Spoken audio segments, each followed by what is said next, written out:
Are you there? Welcome. Hello, hello. Hello, hello. I like your smile. Hello, hello. Won't you stay a while? Would you like some of my tangerine? All right. Welcome to Richard Vaughan Live. Here we are back again. I missed last Monday, so it's been 2 weeks since we were together. But welcome. Nunca es tarde si la dicha es buena, they say in Spanish. It's never too late. And so last Monday I was in Peru, in Lima, Peru. I spent 6 days in Lima, and now I'm back, but with jet lag. I didn't sleep last night. But that's par for the course when you travel. So it's good to have you here. So what are we going to do? What are we going to do? English. We're going to teach English. But of course, I'm going to answer your questions. So feel free. Feel free to ask me questions. Feel free to send questions through the web, and I will try to answer them. But in the meantime, I'll try to answer them. Pero mientras tanto, but in the meantime, I will teach some verbs. But verbs you know. For example, I'm taking off my watch. I'm taking my watch off. Or no me sale. I'm taking off my watch. I'm taking my watch off. You can say both. I'm taking off my watch, or I'm taking my watch off. Now, if I use the pronoun it, me lo estoy quitando, we say I'm taking it off. I'm taking it off. I'm still taking it off. I haven't finished yet. I haven't finished taking it off yet, which means I'm still taking it off. Now, I have already taken it off. I have finished, but I'm going to put it on the table. I'm going to put my watch on the table, but I haven't done it yet. I haven't put my watch on the table. I'm still holding it. I'm holding it right now in my right hand, and now I'm holding it in my left hand, and now I'm holding it with both hands. But, as I said before, I'm still planning to put my watch on the table, but I haven't done it yet. And I can't decide. I always have trouble making decisions. I can't decide whether to put it in the middle of the table or to put it on the edge of the table. If I put it in the middle of the table, there will be no danger that it could fall and break. If I put it on the edge of the table, there's always a slight danger that it could fall, or I could knock it off the table, and then it would break. So I really have a dilemma here. I have to make a decision. Decisions, making up your mind. Do you have trouble making up your mind? Did you ever have to make up your mind? That's John Sebastian and a Lovin' Spoonful, yeah. To make up your mind. So I'm going to put this in the middle of the table, and then I'm going to pick it back up. It's on the table now. Now, I'm going to pick it back up and put it back on. I'm going to pick it back up and put it back on, but I haven't started yet. But watch, I'm going to do it. I'm about to do it. Estoy a punto de hacerlo. I'm about to do it. I'm picking it back up, and I'm putting it back on. I'm putting my watch back on. And now I'm taking my watch back off. I'm taking it back off. I'm putting it back on. Using back. If you go out of the door, there's a door right over there. You can't see it, but I can go out and then come back in, go back out, come back in, take my watch back off, put it back on, and put it in the center of the table or in the middle of the table, and then pick it back up. This is working on verb vocabulary. And then I can bend my arm. I'm bending my right arm, and now I'm bending both arms.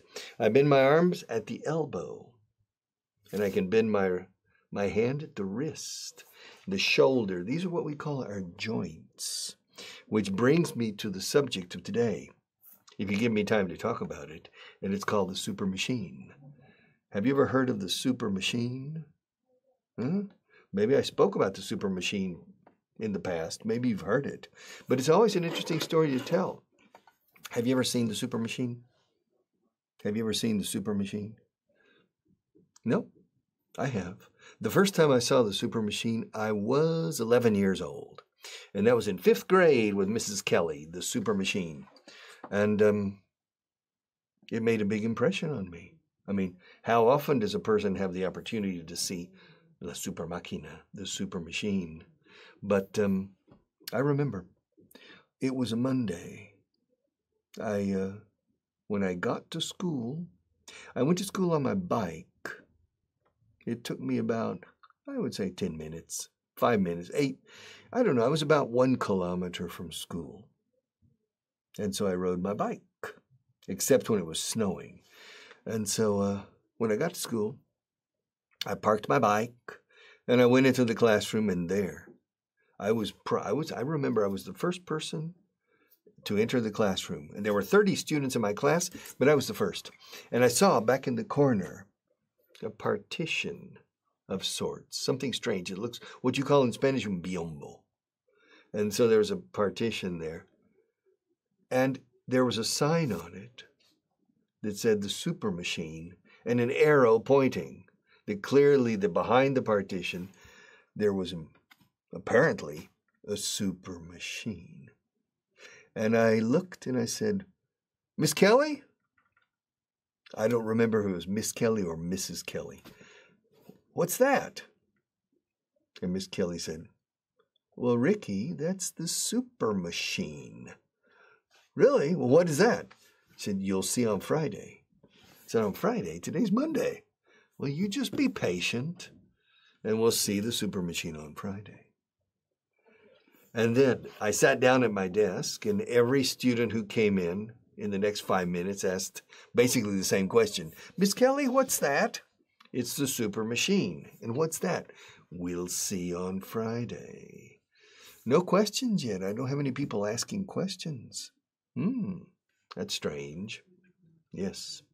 But in any case, and so we all sat down, and for an entire week, we kept looking back at the partition, wondering what the super machine was.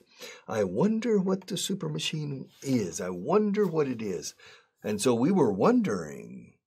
I wonder who. Yes, we were wondering, preguntándonos. We were wondering what the super machine was. We were wondering what was behind that partition.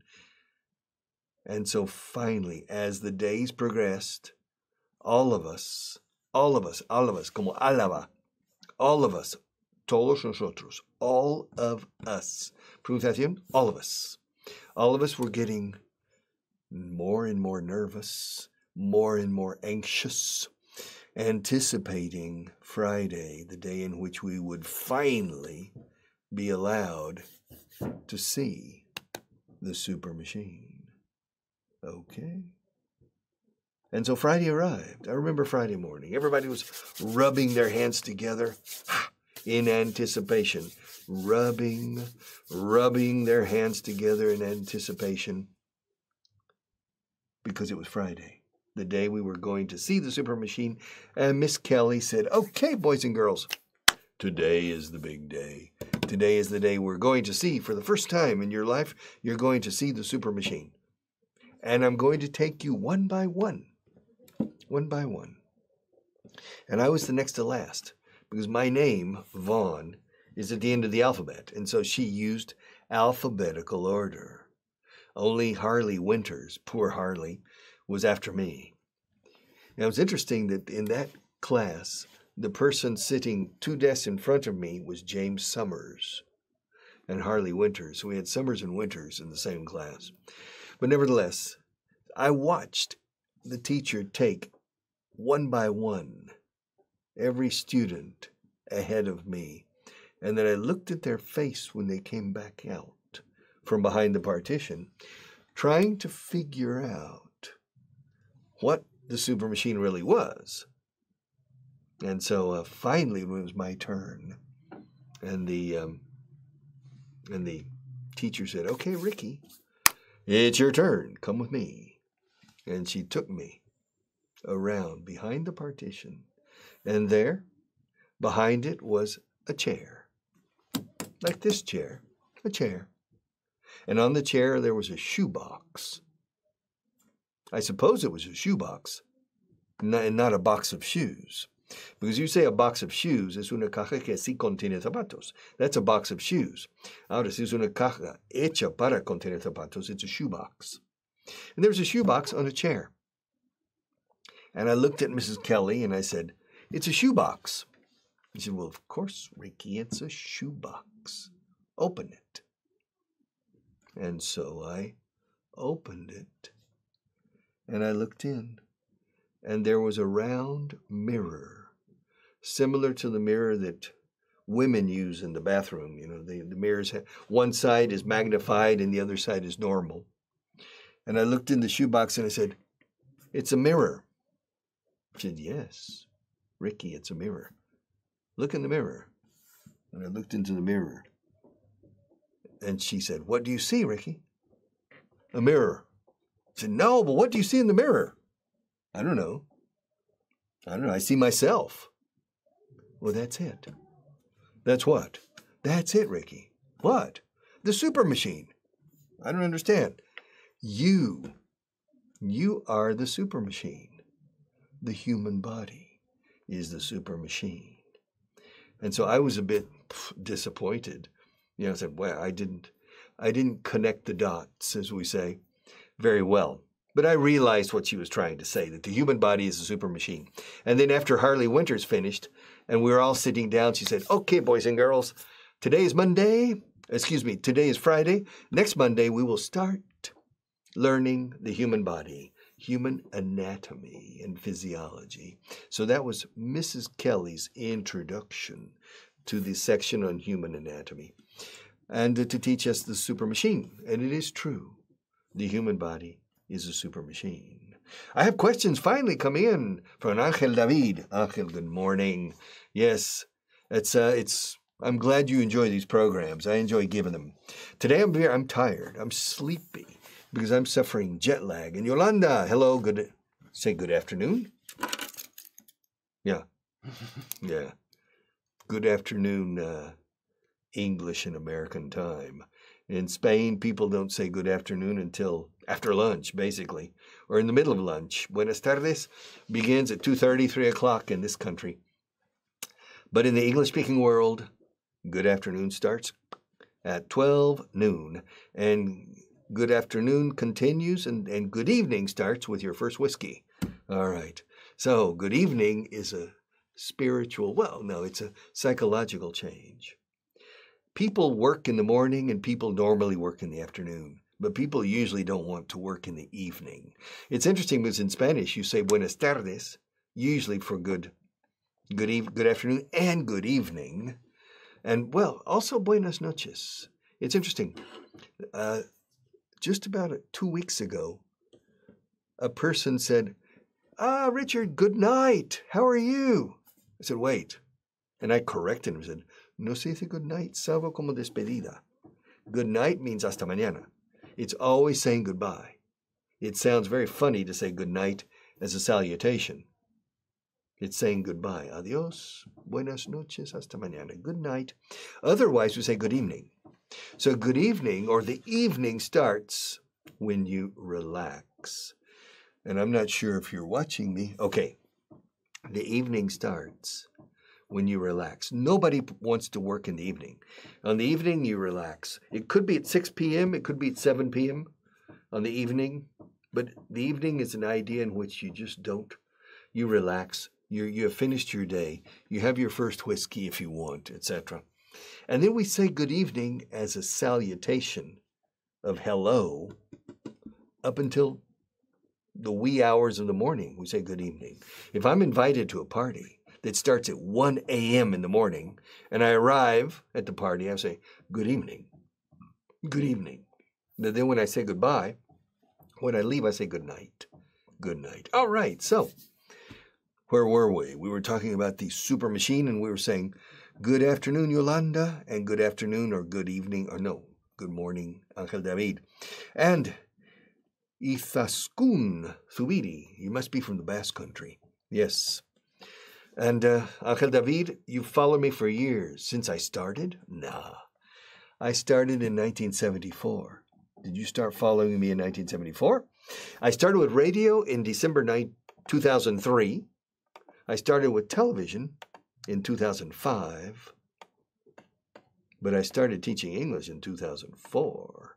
So I'm getting more answers. Let's see.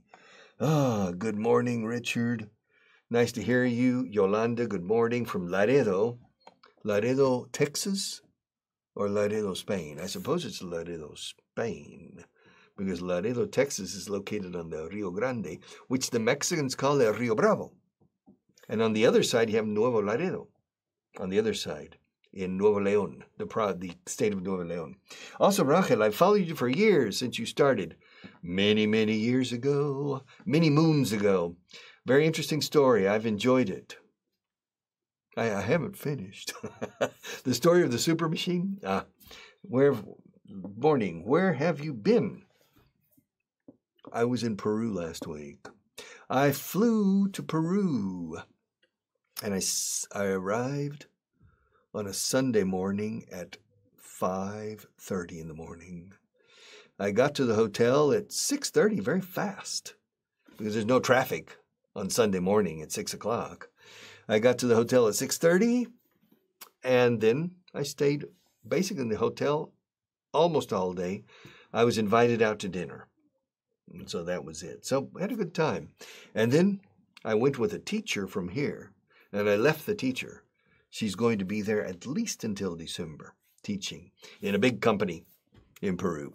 More questions or more comments? Where have you been? Do you think good afternoon will disappear?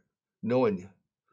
Well, good morning, good afternoon, good evening, good night. No, they're not going to disappear.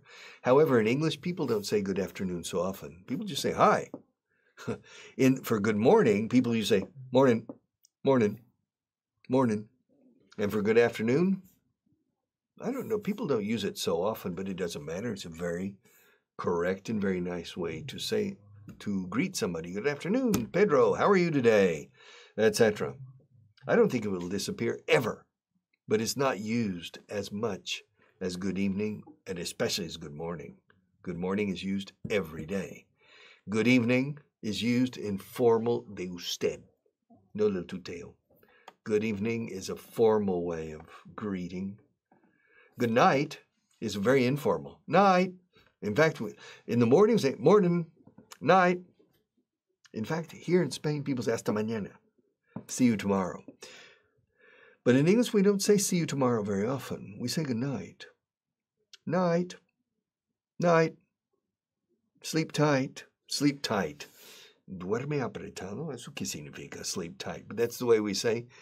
Que duermas bien. All right. Let's see. Good morning, Mr. Vaughan. I'm listening to you, but I don't understand everything. That's okay. That's okay. But you don't understand everything, which means it's a little bit nebulous. That's in a phase, una fase. You're in a phase of gaining a command of English in which you don't understand everything. If you see it in writing, probably you would understand 90% or 100%. But your ear isn't discriminating sounds. So you just need to continue listening and relaxed. Don't tense up and try to understand. Just relax and absorb. And if you understand 30%, well, maybe next Monday you'll understand 32%, and the following Monday 34%, and by this time next year 85%. Who knows? All right, more. Where are we? Verissima. Good morning. Okay, Verissima. Now, Giuseppe Sanchez. I still vividly remember how I started learning English, perhaps 7 years ago. You and the EOE. Escuela Oficial de Idiomas o la Escuela de Organización Industrial. Supongo la Escuela Oficial de Idiomas. You gave me to encourage to change my life. Wow. My objective is not to change your life. My objective is to teach you English. I took a flight to Canada, and of course, nothing would be as it is today without your help. Keep the good work up. No, keep up the good work. En este caso, no se separa. Keep up the good work. Thank you. Interestingly, we have changed a lot of people's lives. As I said, that's not our objective, to change your life. Our objective is to help you with your English. But we have a style of teaching. We have a way of approaching the teaching of English that is usually, or for most people, very motivational. And the positive motivation, the positive vibrations that the student receives are often enough to change that student's attitude and to encourage the person to become optimistic. If you want to be positive in life, surround yourself with positive people and avoid negative people. If you are in your stage, tu hora del escenario, your hour on the stage. We only have 1 hour on the stage. Negative people, put them up in the balcony. El gallinero, arriba. Put them up in the balcony. On the first row of your hour on the stage, only surround yourself with positive people. And then you will find that they will help you move up. Negative people who are living ongoing dramas in life will bring you down. Don't allow other people to bring you down. And the way we teach, myself and my 440 teachers, it's a very positive approach. Fun, demanding, stimulating, entertaining quite often. It depends on the teacher. When we train teachers, we tell them, don't abandon your temperament. Don't abandon your temperament. If you are low-key, low-profile, don't abandon that. Don't change your personality as you teach. Although some teachers, it's interesting. In my opinion, working here for 1 year as a teacher is worth 5 years in any entry desk job. So it's a very I don't know, growth type of profession. People who teach here. Some of our teachers stay for 1 year, 2 years, 3 years, and then they go on to other walks of life. Fijaos que digo walks of life. Andares de la vida, ¿qué significa eso? Ámbitos de la vida. Other walks of life. And they come back maybe 7 years later, 10 years later to visit. And it's not uncommon to hear them say, those 2 years I spent here in Vaughan were the most instrumental in what I am today. I lost my fear of speaking in public. I learned group dynamics. I learned how to, I gained the confidence I needed to succeed in any walk of life. So, yes, and with students as well, we have managed to change a lot of people. Although I repeat, that's not our objective. Our product, the product that we call Vaughan,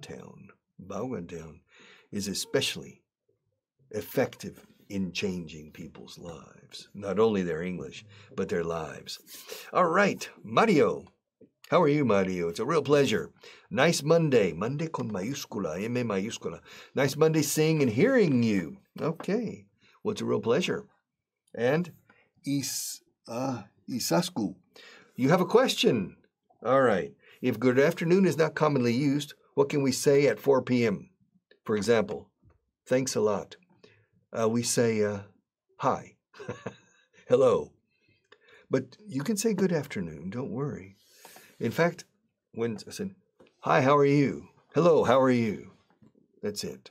How are you doing? Etc. And I recommend something, Isasku. I recommend that you say thank you very much and not thanks a lot. Okay? Why? In English, we often use thanks a lot when we say thank you in a sarcastic way.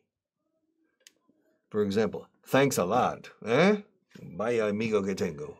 Ya no necesito enemigos como tú. Muchas gracias, When we say thank you in a sarcastic way, we say thanks a lot. Thank you very much is always positive. Thanks a lot, if your intonation is not correct, could be misunderstood.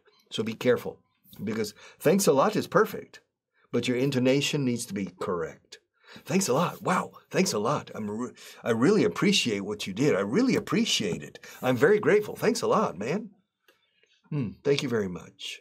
Always. Ante la duda, when in doubt. Ante la duda in inglés es cuando en duda, when in doubt, comma. When in doubt, thank you very much. Thank you very much. Thank you very much. Okay? Isaskun? All right, where are we?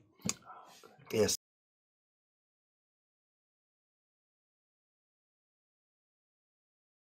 Nice Monday, con mayúscula. Good morning, Mr. Vaughan.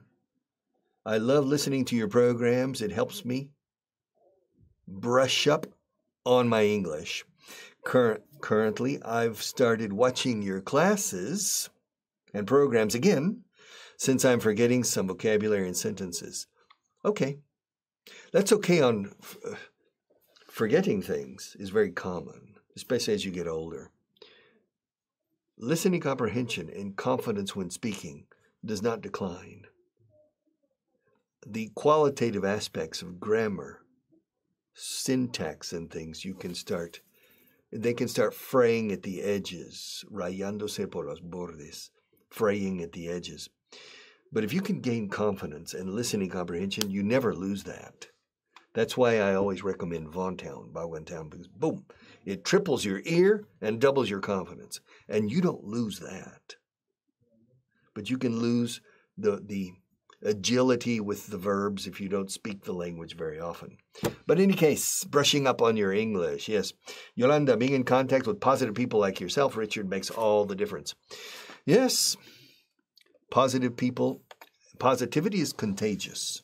But negativity is also contagious. So stay around positive people if possible. And it's a problem here in Spain, and maybe in Italy and Portugal too, where the family unit is so, well, the families are together, not necessarily united, but they're together. And some, even members of your family can bring you down. So when I say surround yourself with positive people, I'm including the family here, because often the family, in Spain, the family unit is a unit more of protection than of preparation. It seems. That's my impression. Of course, I'm from an Anglo-Saxon culture. So for me, the Latin culture, the Mediterranean culture is quite different.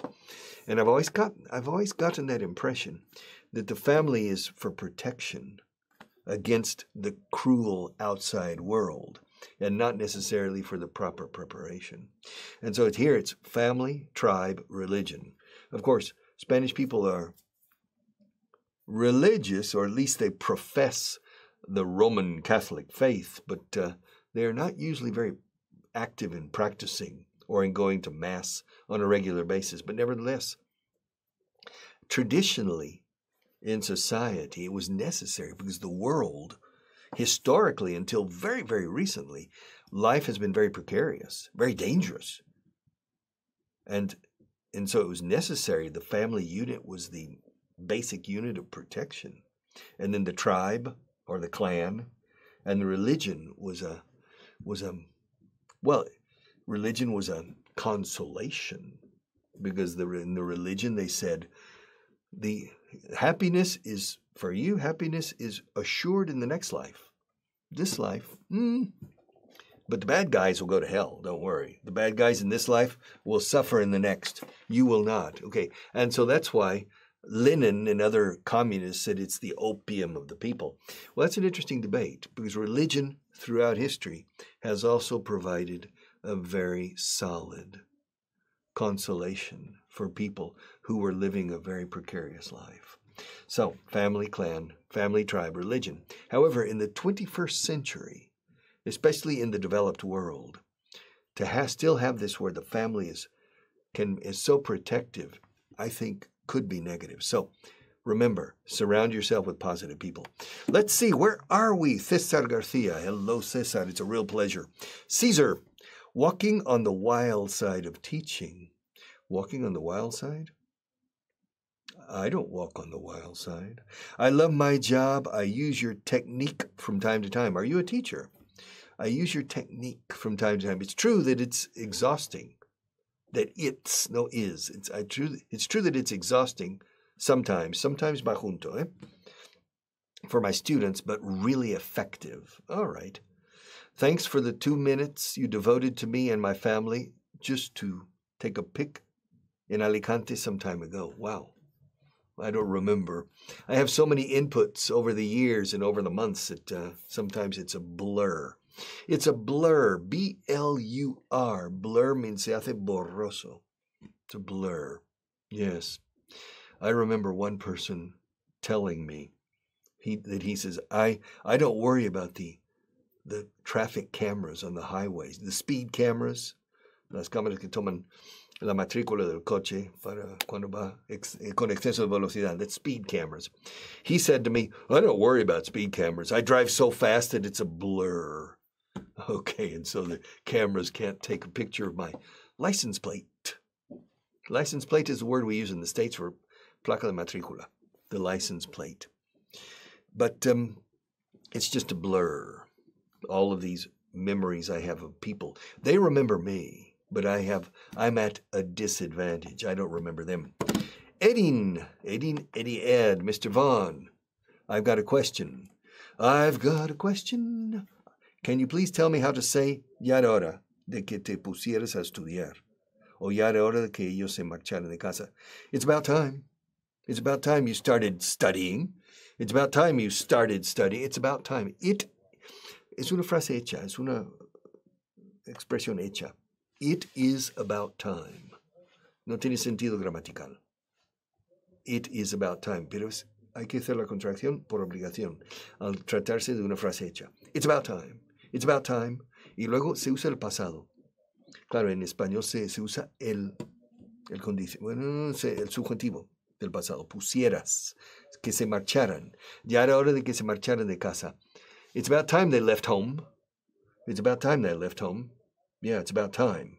Yeah, they stayed, the brother and sister, well, they continued living with mother and father until age 39. Said, well, it's about time they left home. And it's interesting that you say emanciparse. Emanciparse, that's a verb you use in Spanish for ya salir de casa y buscarse la vida sin mamá y papá. It's la emancipación. It's interesting because it sounds funny in English. Because in English, emancipation is used for slavery. When slaves become free, it's called to emancipate. And that's the only time we use it. One of the most famous moments, or most important moments, when Abraham Lincoln was the President of the United States in 1863, he finally passed what is called the Emancipation Proclamation. It sounds poetic. La Proclamación de la Emancipación, the Emancipation Proclamation. And it was officially the legislation that stated that all slaves, esclavos, were free. Now, this was in 1863, right in the middle of the American Civil War. So even though the legislation was passed, the slaves living in the South were not free. Officially, they were free in the eyes of Washington, the federal government, but they were not free in the eyes of their master, or the eyes of Mississippi, Alabama, Georgia, the states that made up the Confederate South. The states that made up the South, los estados que constituían lo que fue el sur, that made up the South. And those were Virginia, North Carolina, South Carolina, Georgia, Mississippi, Alabama, Louisiana, Texas, Tennessee, Kentucky, Arkansas, and half of Missouri. That's interesting. So 11 and a half states. I think I'm not missing one. I think I have them all. All right, the American Civil War lasted from 1861 to 1865. It lasted about 4.5 years. Very bloody. More young men died in the American Civil War than in the Second World, than any war in American history.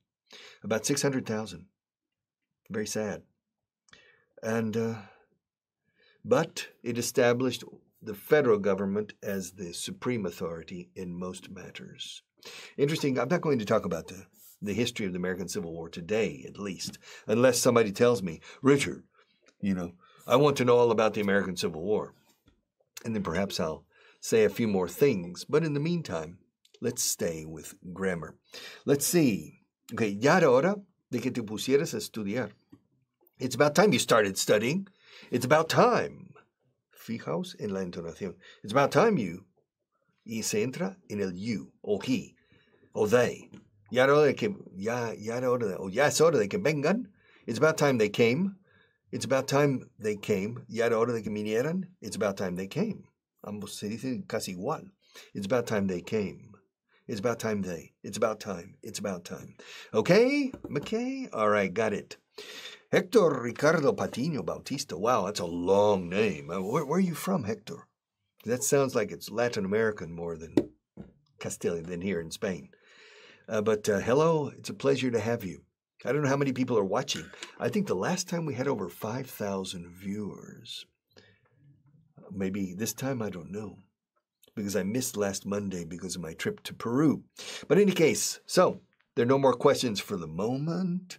Then I'll get back to teaching. All right, what's this? It's a watch. Where is it? It's in my left hand. This last week, I taught beginners. And it's interesting to teach beginners because I prefer teaching beginners. You have to spoon feed them. To spoon feed is what you do with a baby. You know, like, es un avión, open your mouth, you're spoon feeding, dar de cuchara. To spoon feed. And they feed out of your hand. Te comen de la mano, los principiantes. And you can mold them. And every day they learn new things. And so it's very rewarding. Es muy gratificante. It's very rewarding. It's very gratifying. It's very rewarding as they build. And you can build the bone structure, the muscles, the joints, the ligaments, the tendons, the cartilage for the sistema motor del cuerpo y del idioma. And you can build it. I prefer beginners. When people come to me, or to my teachers, when they come to us with an intermediate level, normally it's what they call here in Spain un inglés macarrónico. It's broken English. And it has they have a lot of bad habits, grammatically and phonetically.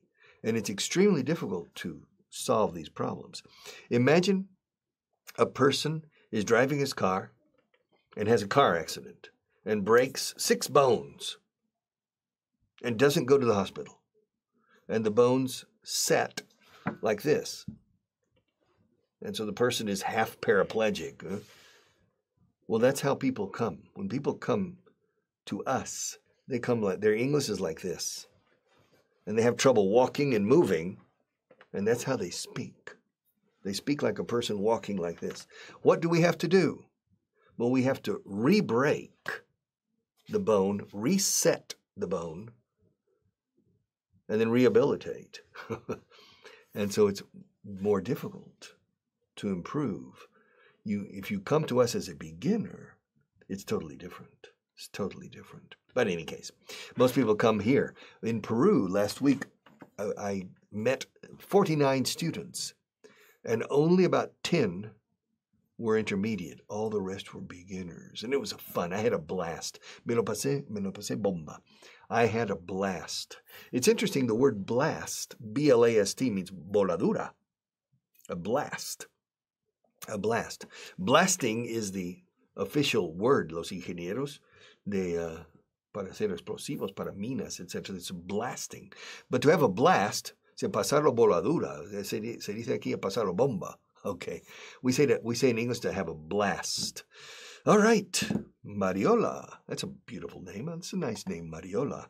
It was time for you to study. No. Ya no de que estudiaras o te pusieras a estudiar. No. It's about time you started studying. It's about time you started studying. Ponerse a hacer algo is to start. Ponte a estudiar. Start studying. Ponte a comer. Start eating. Ponte a ver el programa. Start watching the program. Ponte a hacer algo útil. Start doing something useful. Come on. And so, it's about time. Es la única forma de decir ya era hora. O ya es hora o ya era hora. Ya era hora. Ya es hora de que vengas. It's about time you come. It's a great pleasure to see you, Maria. That's an interesting name. I wonder how you pronounce it. Maria or Maria? Georgieva. Either you're from Russia, from Belarus, from Ukraine, or from, I don't know, somewhere in that area. I don't know. Oh, but that's a picture. I know the guy there. Yeah. What? Who? That's Cesar. Okay, well, you just jumped to another person. Cesar Javier. I know you. Yeah. Nice-looking little girl, or is it a little boy? I can't tell. I think it's a little girl. Where is it? Cesar, I lost your comment. Fine. Here we are. It's going so fast. Oh, sorry. It's the comment. I'm going too slowly. The comments are moving down too quickly. All right, Cesar. Hi, Mr. Vaughan. This is a random question. Do you feel more comfortable using the measurement system used in the States or the one worldwide? Now I use the metric system. I find it more comfortable using the metric system. In terms of meters, when people say 10,000 feet, I think in terms of meters. And so, yeah, now I'm a member of the metric community, yes. And the metric system was devised just before the advent of Napoleon, after the French Revolution, and before the appearance of Napoleon, in those 4 or 5 years of what they call the directorate, el directorio, el directorado, in Spanish, I don't know, the directorate, that's when they decided to design the metric system. It's a very interesting story. But where are we? Okay, Francisco Javier, thank you very, very much. Hello, can you tell us how to use either and neither? I watched a movie and someone says, I don't talk to my parents either. I think it was neither. No. Neither sería doble negación. Ha dicho, I don't talk. Do not. Not es agente negador. Y neither es agente negador. No puedes tener dos agentes negadores en una misma frase. Okay, so I don't speak to my parents either. Ni yo. Neither do I. Neither do I. Either and neither. Either or, neither nor. Puedes, look. Here's a yellow pencil and a blue pencil. Which one do you want? I don't care. Either one. I'll give you either the blue pencil or the yellow pencil, but not both. I'll give you either this one or this one. Either this one or this one, but not both. You can choose either one, but not both.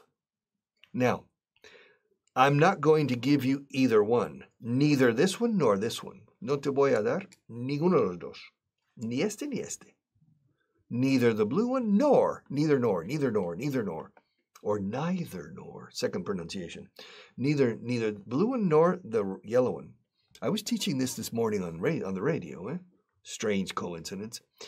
Now, either or. O, ni, ni. O, ni, ni. Either or, neither nor. Which one do you want? This one or this one? Neither one? No quiero ni el uno ni el otro. I don't want either one. I don't want either one. Neither one is interesting for me. All right. Let's see. Where are we with Edin? Edin, I like your cartoon. Great. You've helped me a lot with your answer. I'm glad I've joined this live course today. I've always had that doubt in mind. Now I do know how to use it in conversation. I thought about it. I thought it was about time. It's about time. Yes, a doubt. Doubt es una duda. It's interesting in Spanish, you say, si tiene usted cualquier duda, voy a ser redundante aquí. Si ustedes tienen alguna duda, no duden en hacérmelo saber o en preguntármelo. Okay. In English, we say, if you have any questions, don't hesitate. Nunca se dice duda. Si el profesor tengo una duda, no. Excuse me, teacher, I have a question. A doubt, to doubt in English B muda, doubt. To doubt is no creer del todo. For example, some people believe in God, some people don't, and other people have doubts. Okay, and they suffer because of their doubts. But you never say, excuse me, Mrs. Johnson, I have a doubt. Suena rarísimo. I have a question. Y bueno, no dudes en buscarme si tienes algún problema. Don't hesitate, not doubt. Hesitate is vacilar. Vacilar en el sentido clásico de la palabra. Vacilar is to hesitate. If you have any questions, voy a reforzar la frase. Si tienes cualquier duda, don't dudes en preguntarme. Don't preguntarme por esa duda, perdona. If you have any questions, don't hesitate. O sea, la palabra doubt no entra ni en un lado ni en el otro lado de la ecuación. If you have any questions, don't hesitate to ask me. Okay? Where are we? All right. Mesón, restaurante, collado. Villalba? No, collado, no sé qué. Oh, that's Yolanda again. Hello, Yolanda. Yes, a question, Richard. What are you thinking of doing next? Are you going to retire, make more music, spread the good word? No, I think I'm going to go home and take a nap. I think that's what I'm going to do next. When I finish this program, I'm going to go home and have lunch and take a nap for about an hour. Because this evening, I have to give another hour and a half of class in front of about 80 people. So, I mean, this morning I did 3 hours of radio. Now I'm doing an hour or an hour and a half of TV. And this evening I'll do an hour and a half. My God, what is it? It's 6 hours in all talking. My voice, my vocal cords. Yeah, so. And because I didn't sleep last night, I didn't sleep a wink. A wink is un guiño, to wink. To blink is parpadear. It's interesting, in Spanish you have two words for to blink. You have pestañear and parpadear. Now, normally, people say for the physiological movement of your eyes, for lubricating your eyes, you say parpadear. But you say, y me lo dijo sin pestañear. And so you use pestañear. He did it without blinking an eye. We say in English, he said, can you believe it? He said that to me without blinking an eye. However, hacer el guiño is to wink. W-I-N-K. Es como ala, pero quitando la G y poniendo una K. Wink. Wink. Like kink and king. Wing, wink, king, kink. Like the group The Kinks. She really got me. All right. Without, I didn't sleep a wink. That means I didn't get any shut-eye. I didn't sleep last night. I spent the whole night watching TV, and I watched a boxing match even, welterweight boxing match, trying to fall asleep, and it just couldn't. That's what we call jet lag. Lag, L-A-G, lag is irrezagado. Irrezagado, a la zaga, irrezagado, to lag behind. For example, if you're in mathematics class and you're slow, excuse me, teacher, I didn't understand that equation or that formula. Could you, okay, it's a slow student who is lagging behind. And jet lag means por un avión a reacción is a jet. You cross time zones, and your time is still 6 hours before or 7 hours before, and it's lagging behind until you catch up. Flying from east to west, for example, from Spain to the United States or Latin America, is much easier than flying back.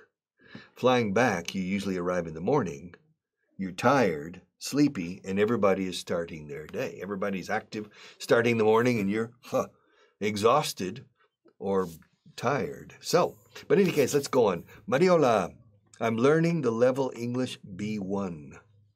B1.2, Mr. Vaughan. It's a pleasure listening to you. No se pone tú después de pleasure. It's a pleasure to hearing you. No, it's a pleasure listening to you, or it's a pleasure watching you. because we have this, I'm on the screen. It's a pleasure hearing you. No. To hear is captar un sonido. For example, I can hear the air condition. There's an air conditioning unit in this room, and it's blowing. I can hear it, but I'm not listening to it. I'm listening to myself speak. But I can hear the air, and I can hear some voices.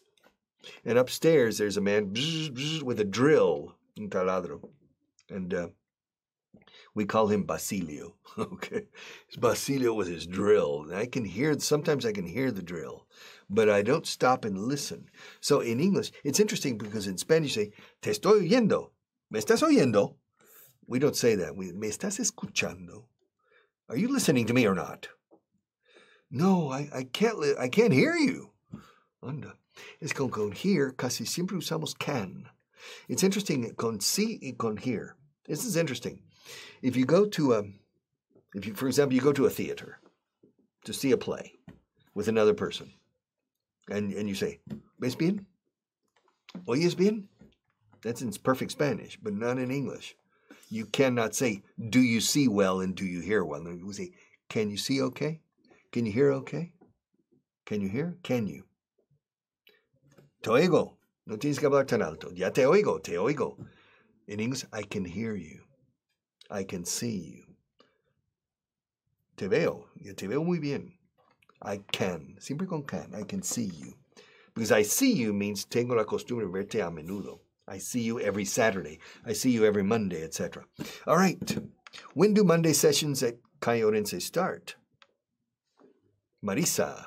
Marisa, how are you? Monday sessions, this session, they start at 12 o'clock. 12 o'clock noon. Yes. In Cayorense. Well, the sessions, this is in Cayorense. I mean, if you want classes here, you can come.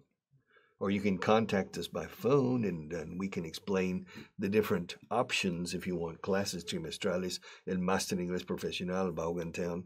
You have all kinds of different options for you, or Línea Junior para los peques. But they start at different dates at the beginning of the month. But nevertheless, this show starts at 12 o'clock, noon, every Monday, except when I'm traveling, like last week. Next one, Consuelo. Vega, how are you, Consuelo? Good morning. Good morning. I don't understand all, but I'm listening to you. Se diría, I don't understand everything, okay? Not all. But I'm listening to you. It's necessary. When I came to Spain in 1972, I didn't understand people very well. Within 6 months, I understood 99%. It takes time. It takes time. Paciencia, patience, perseverance. It takes time. Cesar, back. Cesar writes long messages. You know, I had an A2 level last year, all right, and one of my students, a man in his 50s, un hombre por los 50 años, after 2 weeks of class, interrupted my class, quite furious, and claimed, "Is ring now you?" I don't understand what you're saying. Is ring now you speak English in class? And to be Spanish is true? That is brilliant. But I beg you on my knees, you speak Spanish in class when you explain some new grammar point. I'm having trouble following your written English, eh? I'm having some trouble. Maybe you speak better than you write. Angst replied, no, one of the most important things in learning is understanding. I mean, how to speak Spanish, you put your hands down and your brain relaxed. You've lost me a little bit on that. I don't have time to dissect. ¿Cómo se dice diseccionar? I don't have time to dissect that. It's a little bit long. But understanding is everything. Understanding is everything. Why are deaf mutes mute?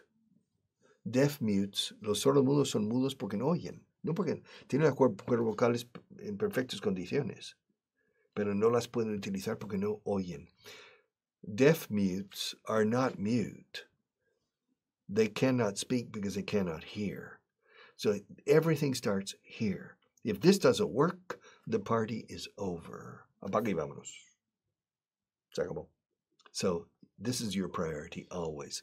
Mariola is back. Is the right way start learning? Ya es hora de aprender. Let's see. Ya es hora de aprender, or it's already time to start? Ya es hora. It's time to start learning. It's time. Ya es hora de empezar a aprender. O ya es hora de aprender. It's time to start learning. Yes, it's time to learn. It's time. It's time. Esto ya no es ya era hora, que es una expresión de exasperación. Ya era hora. No, es hora de empezar la clase. It's time to start the class. Es hora, ya es hora de ponerme el reloj. It's time to put on my watch. It's not time to finish yet. Cesar, my apologies for the mistakes, but I'm walking on the street. Well, that's what we call multitarea. And you know, only women can do multitasking. Men cannot multitask. I mean, I can pat my head and rub my stomach at the same time. Eh? I've learned how to do it, but it took me 10 years of practice to do this, okay? So, and to chew gum and walk at the same time is also tough. But nevertheless, only women can multitask. Francisco Javier, again, hace una semana que no grabas, Richard, live, solamente la hora extra. ¿Hay algún problema? No. I was in Peru last week. The programs were recorded from before, repetition of programs. That's the problem, you see. I'm not a radio teacher only. I run this business, and this business has 650 people. And so I have other responsibilities that sometimes require traveling, in which case you hear a program from 3 months ago or from the previous year. But remember, the English language is the same. The irregular verbs don't have an expiration date. See, los verbos irregulares no caducan, which means programs I recorded last year are equally valid this year. Of course, any other type of program, no. A news program, yesterday's news is old. But the verb to be is not old. Well, it's a very old verb, but it's still very valid for today. Javi, that's an interesting name, Javi Hepburn. Hola, Richard. ¿Podría decirme sus 3 películas favoritas y serie que siga ahora mismo? I'm not following. Well, Better Call Saul. I'm following a little bit. Más vale llamar a Saúl. Better Call Saul, which is a spin-off from Breaking Bad. My 3 favorite movies, The Sound of Music, Sonrisas y Lágrimas, I think is an excellent movie. I also like True Lies, Mentiras Arriesgadas. I also like A Fish Called Wanda, Pez Llamado Wanda. I also like Raiders of the Lost Ark, En Busca del Arca Perdida. I also like the first movie of the Back to the Future series, Regreso al Futuro. I also like many. Ben-Hur. I like the Ben-Hur, Bridge on the River Kwai, Dr. Zhivago, Lawrence of Arabia, all of the epic movies of the 1950s, South Pacific, some of the musicals, but The Sound of Music especially, because it's un poco empalagoso, but it includes suspense, beautiful music, beautiful scenery, excellent acting, children, love, and war, and a lot of suspense. And so I think it covers everything imaginable within the movie, the cinematography, this musical, Sonrisas y Lágrimas, The Sound of Music. If you've never seen it, I think you should. But otherwise, I like movies that are suspenseful or very funny. For example, A Fish Called Wanda, I think was brilliant. And True Lies, I thought was brilliant, and many others like that. More, Marga, I appreciate. Hi, Richard, I appreciate really your online class. I can enjoy a little time in my morning. Well, enjoy it. A little time in the morning. Yes, learning English. Why not? Okay, Mariola again. Oh, okay. It's a pleasure listening to you. I understand now. It's a pleasure listening to you. Wow. All right, Mariola. Nope. more. Marisa, here we go. I meant your lectures on Monday evening every fortnight. Ah, yeah, tonight. Huh? Do you still go along with them? Do you still do them? Yes. This evening, if you live in Madrid, it's located on, it's called the Retiro. It's called the Junta Municipal de Retiro, Plaza Velarde. Plaza David y Velarde número 2, que está ubicado en la Avenida Ciudad de Barcelona 162, entre Metro Pacífico y Metro Benet de Pelayo. Es la Junta Municipal de Retiro, creo que se llama así, en la Sala de Plenos. It has a capacity for 80 people, so I'll see you this evening, I hope. Francisco Javier again here in Mexico. Oh, you're Mexican, Mexico lindo. It's very different. The way to teach English is only 1 or 2 hours per day from Monday to Friday. And it normally costs a lot of money. Okay. 1,500 pesos mexicanos, like $70. That's not too bad, but in any case, it's a little expensive for you. Well, you go into YouTube and you can find 300 hours or more of English class with me and my colleagues. And it's free. So, querer es poder. I think it's time for me to go. I have to go. But I have nuevos comentarios, 20. Well, let's continue. But no more questions. Oh, no. Let's read the questions, eh? But no more new questions, okay? I have to go in a few minutes. All right, so Mexico. Now, Marga again. Can I take class of English only with you? No. Sorry. I only teach on the radio and television, and in Peru last week as what we call una cata. Una cata means a wine tasting. In this case, an English class tasting. I don't have time. My responsibilities include running this company of 650 people, so it's a lot of responsibility. We have a lot of people. Deja de estudiar y empieza a aprender. Clap, buenísimo. El anuncio, felicidades. Bam. No me gusta lo de las collejas, etc. Es un estilo español. Pero es verdad, la gente pasa todo el santo día o todos los años estudiando teoría. Can you imagine? Imagínate que quieres aprender a conducir un coche y estás 10 años estudiando manuales en cómo conducir, sin nunca meterte en un coche. Así se enseña inglés aquí. All right. So, Basilio. Can you hear Basilio? All right. Yeah. Es nuestro sino. Yes, here we are. César. Okay, Mr. Vaughan, do you prefer to read books in English or in Spanish? Both. Both. I enjoy reading in both languages. I remember I read Los Hermanos Karamazov, the Hermanos in Spanish. I've read many books in Spanish because I didn't have the English version available. So it really doesn't matter which one I read. Marisa, what about My Fair Lady? West Side Story, yes. My Fair Lady is very interesting, but I'm not a big fan of Audrey Hepburn. She's Belgian, and it was a very good movie, very interesting story. But I prefer the play Pygmalion by George Bernard Shaw. And they took My Fair Lady from the play Pygmalion and transformed it into a musical. And it's a very good musical. But it's not my favorite. No way, it's not my favorite.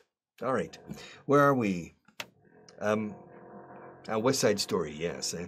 Mr. Vaughan, which do you think is the most important language in the world, and which one will be in English? And in the future, English. Spanish is number 2. And I don't think there's any number 3 for me.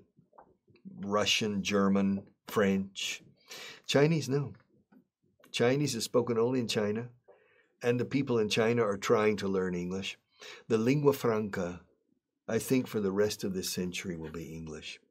Unless there's a cataclysm that changes everything, English will continue to be the most important language for the future. So, I would recommend that you focus on English until you master English, and then go to French, or German, or Italian, or Chinese. But English is number 1, and Spanish is clearly number 2. More stuff. All right. Isaskun. All right. Thank you very much. It has been a pleasure listening to you. All right. It's been a pleasure. It has been. Puedes hacer la contracción. It's been. It's been a long time. Yes, sir. Where are we? I thought there were 20 more questions. That's it.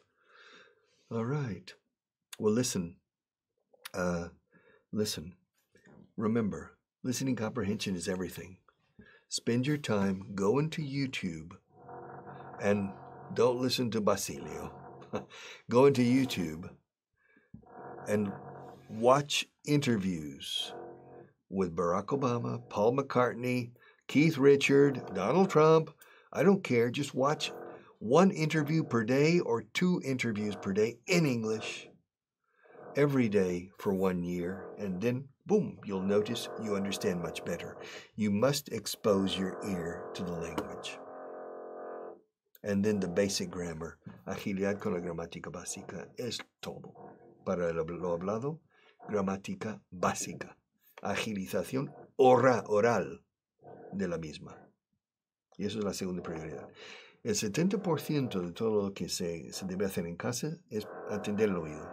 El 29% agilizar verbalmente la gramática básica. Y el 1% todo lo demás. Es el sistema motor del idioma.